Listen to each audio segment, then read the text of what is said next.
It is 4:30, so we will call this meeting to order.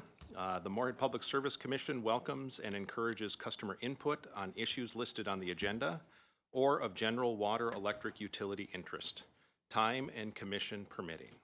Speakers are limited to 3-minute presentations. Customers wishing to address the commission regarding a specific agenda item will be afforded an opportunity during the discussion of that item. Customers wishing to speak on matters not listed on the agenda will be given the opportunity to do so under the heading Customers to be Heard Recognitions. Each person requesting the opportunity to speak is asked to fill out a request to speak form located on the table in the back of the room and present it to the administrative assistants in attendance at the meeting. Any follow-up or feedback will be done by email on anything that cannot be resolved this evening. A reminder, commissioners, please make sure that your microphone is turned on and the red light displays when you are speaking during the meeting. In addition, some members of the Moorhead Public Service Commission are attending via interactive technology today. Please make sure that your camera and microphone are turned on so we can see and hear you during the meeting. Thank you, Commissioner Baker. Before we move to the approval agenda, the budget working group assignments for the year. For the budget working group will be Paul Baker, Jason Ness, and Matt Lyseth. Chair? Yes. I don't think Mr. Baker can hear. I saw something on there that said he cannot hear. Paul, can you hear us?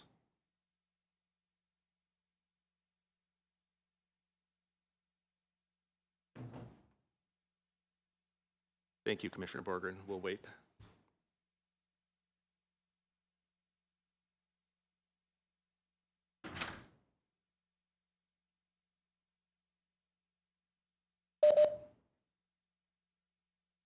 Paul, can you hear us now? Yep, I can hear you. Thanks. Great, thank you. I will go back. The working group assignments for this year on budget working group, Paul Baker, Jason Ness, Matt Lyseth. The HR working group, Lisa Borgen, Amy Lammers, and Steve Lindas. So we will move to the approval of the agenda. So moved. Second. Motion by Borgen, second by Lindas. We will do a voice vote. Baker. Aye. Borgen. Yes. Lindas. Yes. Ness. Yes. Lyseth, yes. And next is the approval of the consent agenda. I'll move approval. Lindas approval. Second. Second Ness. Baker. Aye. Borgen. Yes. Lindas. Yes. Ness. Yes. Lyseth, yes. Moving on to number 6, customers to be heard or recognitions.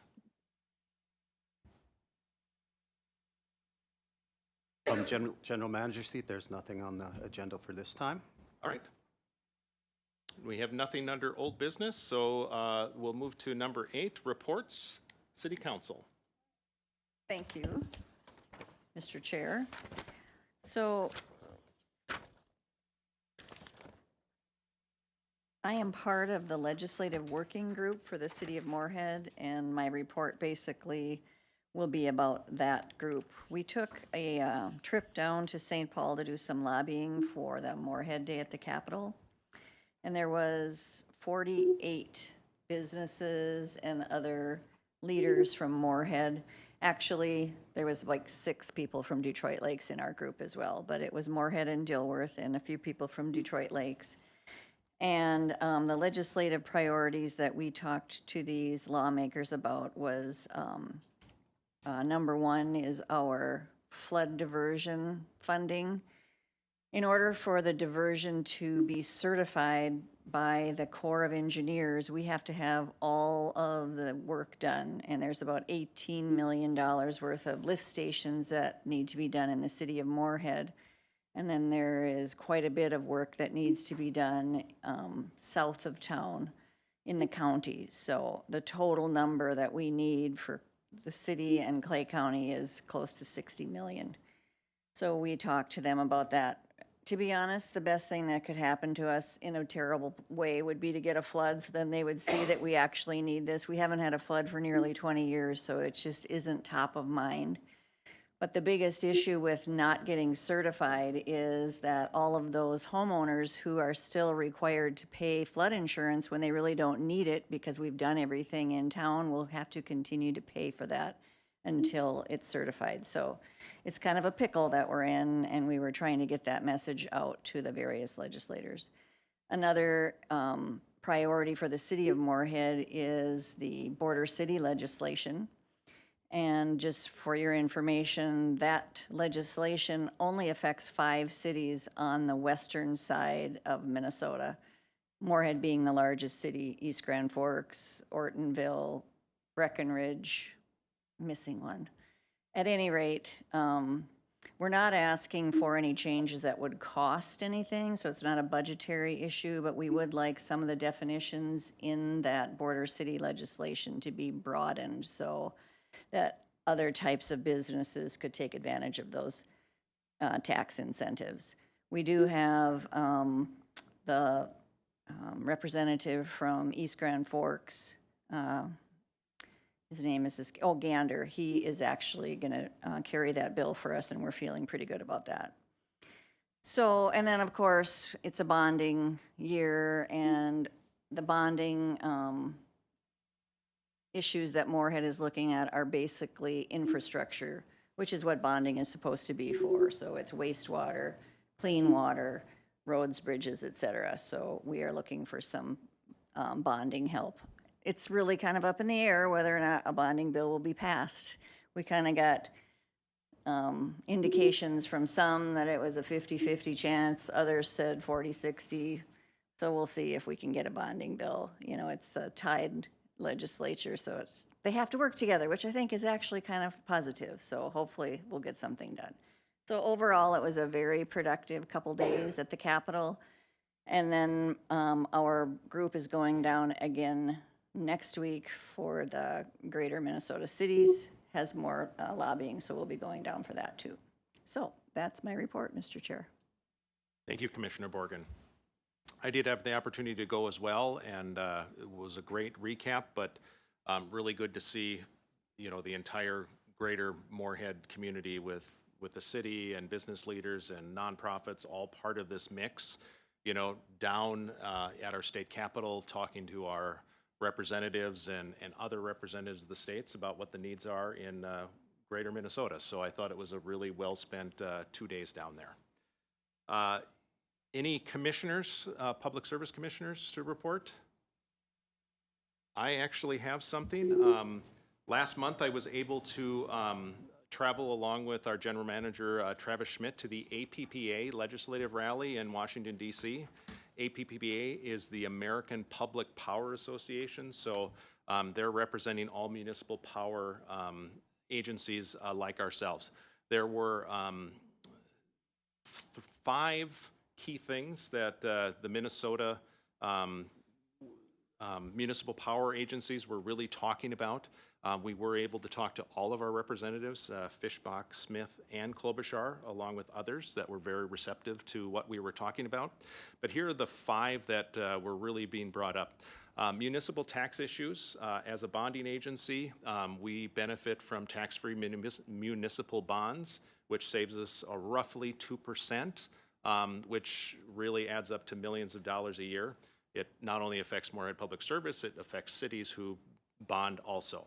That was one of those things that someone brought up of what if it got canceled, so we certainly wanted to be proactive and let them know that, you know, when we are investing in infrastructure, especially as a municipal utility, this is for the people. It's for the people using the power, it's for the infrastructure around it, and having to be taxed twice on something just doesn't make a lot of sense. So that was our first one. The second one was protecting federal power programs. Especially in this room, you're aware that Moorhead has an allocation from WAPA, which are the Missouri River dams that we have been part of for a long time, which helps keeps our rates down. WAPA is a federal program. There were there's always comments about we should just privatize that, including the dams and the infrastructure, the transmission lines and all of that. As the investors in those dams, we are against it because in essence, our members have put in over $209 million of upkeep and generation and transmission. And if it were to just be privatized, it would be like what we used was we paid for our mortgage for the last 50 years and you took the house away from us. Because that was the piece. They all understood that, that may not be the place to go. We think working with WAPA and the federal agencies that manage that, it's working really well. Permit reform, this was really about speed of permitting. This wasn't asking to restrict or to reduce the laws on the books. That had nothing to do with that. It was just pure speed. The MRES group, we put in a dam in Pella, Iowa for hydropower. It took 10 years to get the permit and 5 years to build the dam. Speeding it up to get approval faster. One of the pieces is when we started 15 years before or 10 years before we actually started the project, the costs went up astronomically like most things do. So it's about how do we get the approval process faster, following the exact same requirements along that. The next one was support FEMA reform. And this is about FEMA paying after a disaster declaration. So apparently, and I had not heard this before, there are municipalities who have been approved for FEMA funding who still haven't gotten the check 10 years later. So whether it was a $50 million check or a $200 million check, these cities and municipalities are having to finance that before a check comes through. So just how does that approval process move a little bit faster? And then the last one was pole attachments. This was coming from, I'll call it big data companies. They want to, so the power poles that are out there, but Moorhead Public Service owns ours and other municipalities and other, frankly, investor-owned, we own those poles, we maintain them and make sure that they're good. They want to create a fast lane to be able to approve their equipment sitting on somebody else's poles. The reason why we wanted to slow it down is because a lot of times their equipment is very large and heavy, and our poles that are 80 years old in the ground will not hold that, and especially during one of our winters with a little bit of ice. So we want to make sure that they're aware of the burden that would happen. The other part that actually does happen with that, so as Moorhead Public Service and others are putting these power lines underground because it's good for longevity and and continual power, those companies would be allowed to keep their stuff on the pole, and the power company would be required to maintain that as long as they wanted to use it. So those were the big five. The good news, our representatives were very aware of these issues and very supportive of them. And so that was just nice to know that as you're getting down to DC and others, that your representatives are very aware of what we're talking about and have a very good handle. So it was a really good couple of days down there. It was actually during the president's address on that Tuesday. So we got a lot of extra steps in because everything was closed down for State of the Union. So trying to go from one side to the other. So that is the end. I just wanted you to be aware. Next, General Manager's report. Mark? I forgot I do have one issue as a report for MPS. So last Friday, I attended a meeting with Travis, Mark Pritchard, myself, and then there were 4 representatives from the DNR. They had called me. I'm sure they talked to Mark first, but they called me to find out if I would meet with them as a representative of the commission and of the city council, and I said absolutely. So we met on Friday. And the four folks from the DNR were really here to talk about our water appropriation. And as we know, we get the majority of our drinking water and the water that we use from the red. And then we have the Buffalo River aquifer as a source, the Moorhead wells as a source, and then the Moorhead aquifer. And the issue that they wanted to talk about was the levels of the Moorhead aquifer and the Buffalo River aquifer. I learned a lot in the meeting. I did not recognize the fact that they are kind of two different water sources. The Buffalo River is more of a, groundwater goes into that aquifer, and the Moorhead aquifer is more of a glacial, it's old water. It's old, very deep water. And there has been a concern from the DNR over the years of the level of that aquifer. To be frank, when you look at the statute that says it should be at a certain level, we have never been at that level in 70 years. However, the trend line, as our guys who work for Moorhead Public Service do a great job, they installed some observation wells and they have been measuring, and our trend line is going up, so we're doing well.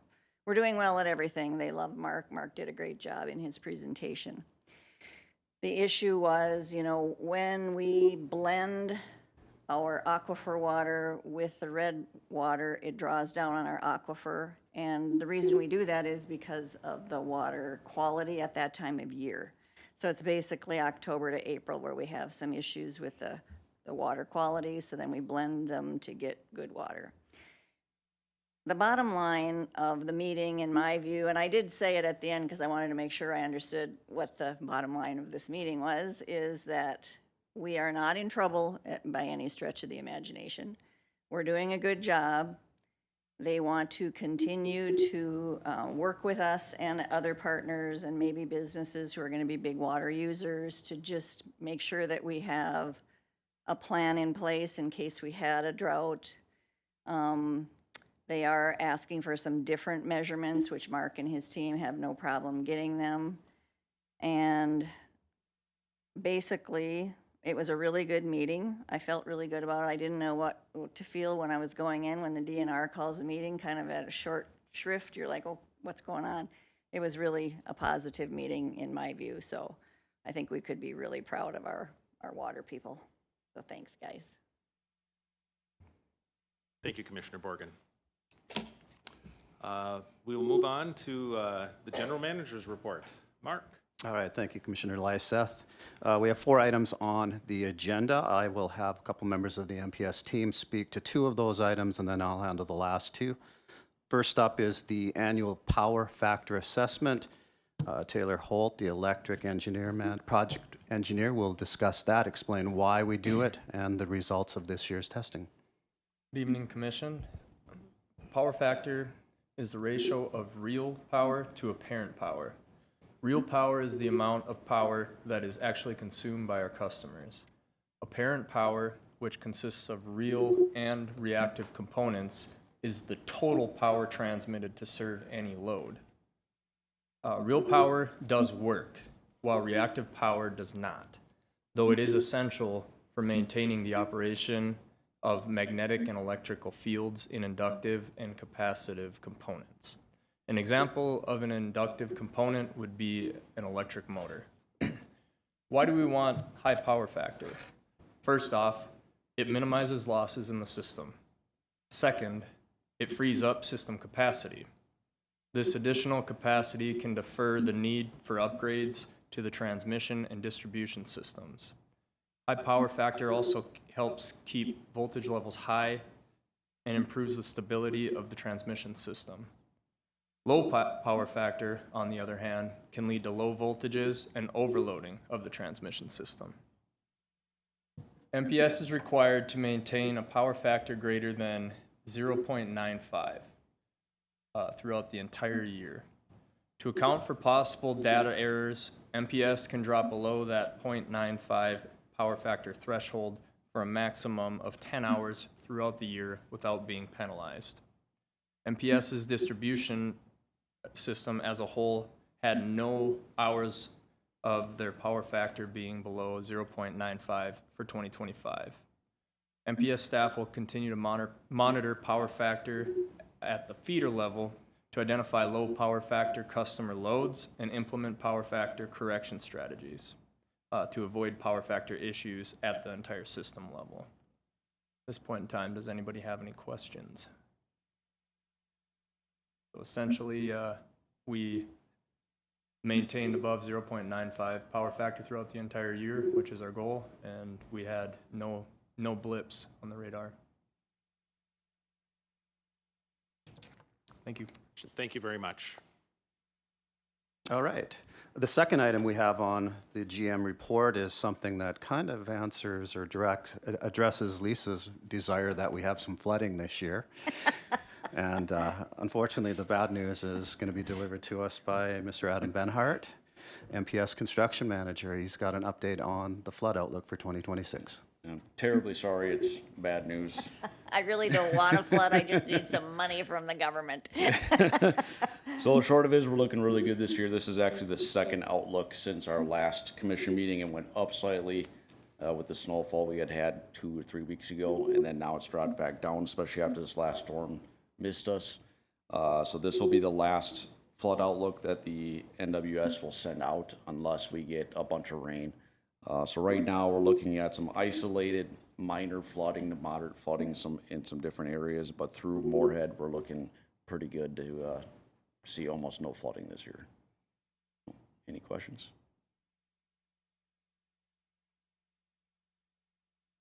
I'll try my best for next year. Thank you, Adam. So that is good news for Moorhead Public Service and its utilities that are sometimes affected by the river. So again, we'll have a almost non-event this year, which is a positive. The third item that we have within the GM report is MPS received a thank you letter from the Moorhead Legacy Education Foundation, just to thank the Commission and MPS for their recent donation of $5,000 worth of scholarships. And again, they hope for continued participation in that program. And the last item is the state legislature newsletter, which has been also included in this. Again, the MRES is continuing to monitor what's happening within the various state legislatures within the areas that they serve. And again, there's some reading in there, and if you have any questions or about that, you can address them to Travis when he comes back. But the newsletter is in there. And that's all I have for a GM report for this meeting. All right, thank you, Mark.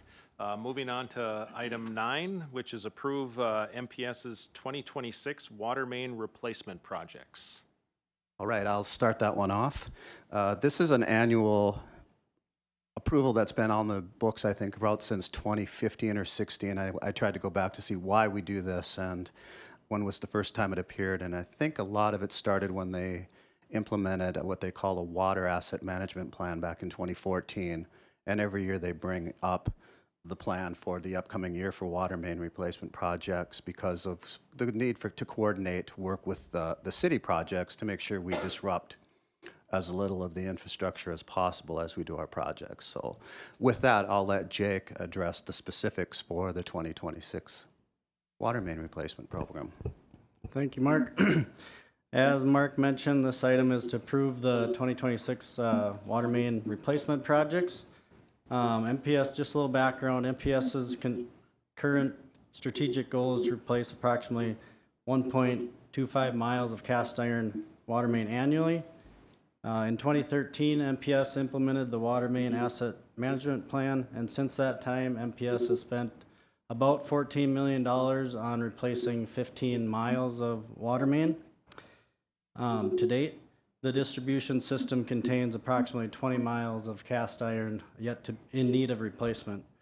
MPS's budget for this year is $1.7 million to complete the design and construction of the 2026 replacement projects, and MPS's future budgets contain approximately $1.4 million annually for water main replacement. Listed in the table in the agenda item are the projects planned for this year, as well as a brief summary.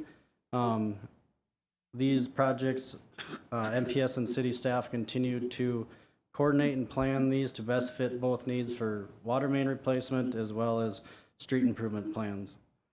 I want to outline one of the significant projects for 2026 is the 8th Street Water Main Improvements area.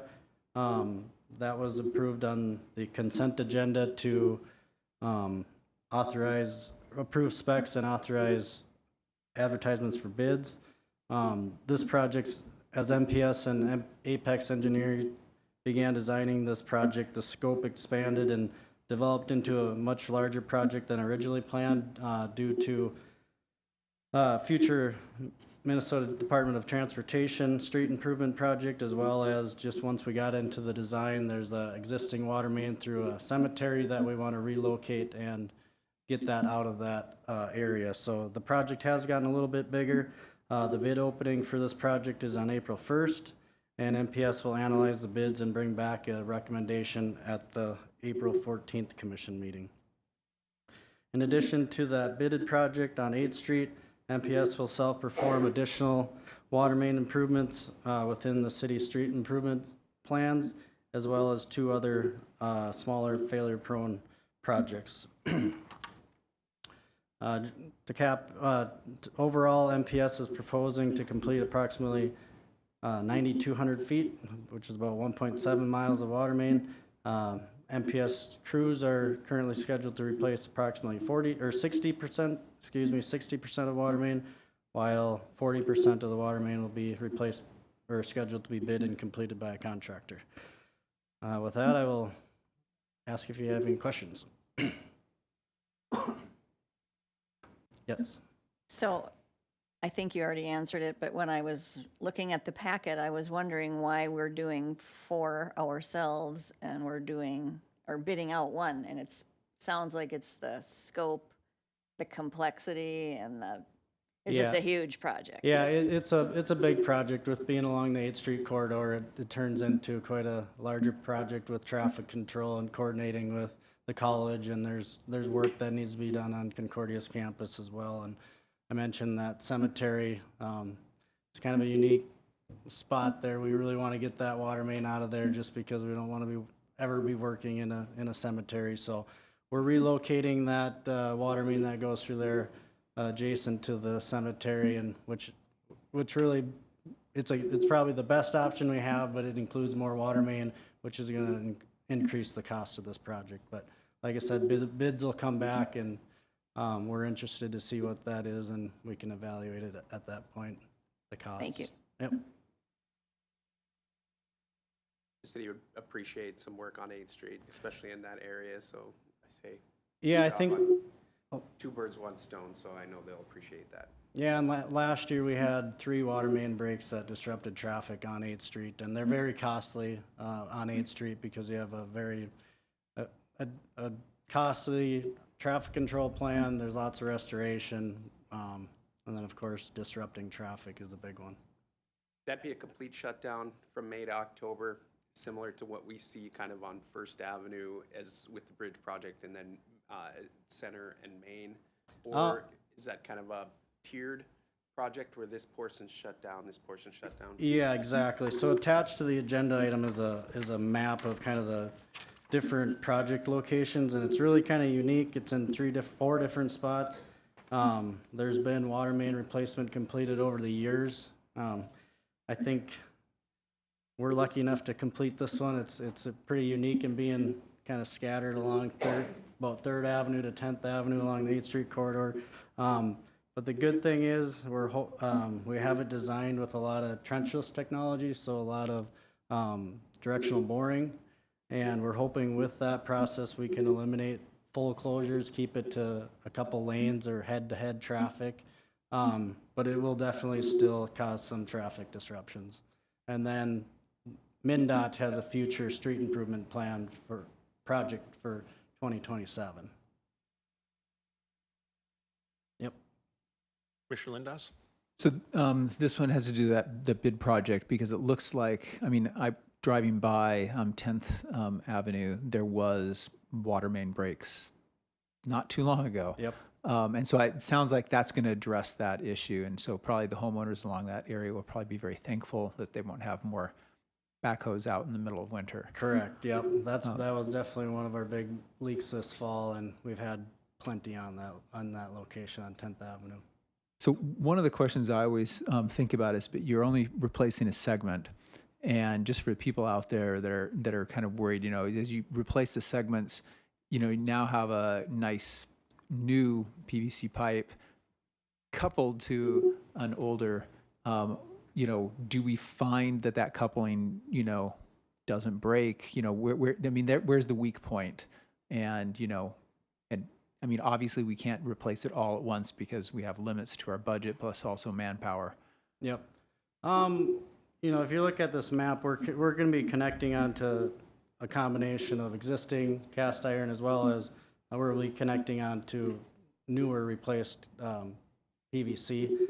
A lot of times the coupling is the same that you connect to the existing pipe would be the same for any sort of fitting, a T-fitting that would go to a hydrant or something like that. So there, I don't have too many concerns on the coupling, but it definitely opens it up for that next spot. Once you get this portion replaced, well then those leaks tend to find the other The next failure weakest prone. link. Yes, exactly. I just have one last question, and I know this is probably more, it should be directed towards the city, but do you know are they gonna take it all the way from 3rd Avenue to 10th Avenue and resurface that entire roadway, or is it just in the highlighted sectioned areas? For the MnDOT project in Yeah. 2027, my understanding is it's not all the way to 10th Avenue. I believe it's about 2nd to, I want to say 5th or 6th Avenue, maybe even 7th, but it's not all the way to 10th, the last I heard. But it's a combination of different types of street improvement projects in that area, some mill and overlay, some reconstruct, so.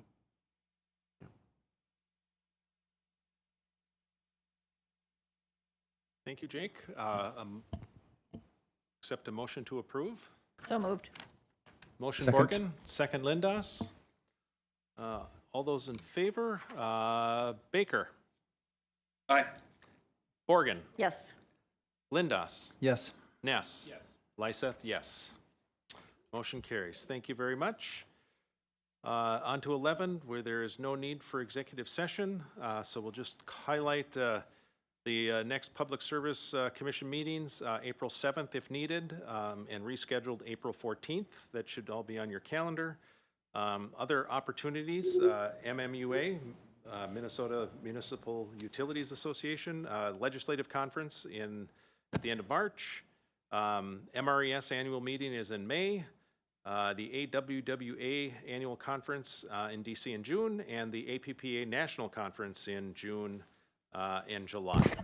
So if you are able to work that into your schedules, please contact General Manager Schmidt to work on your travel arrangements. With nothing else on the agenda, we will adjourn. Thank you very much.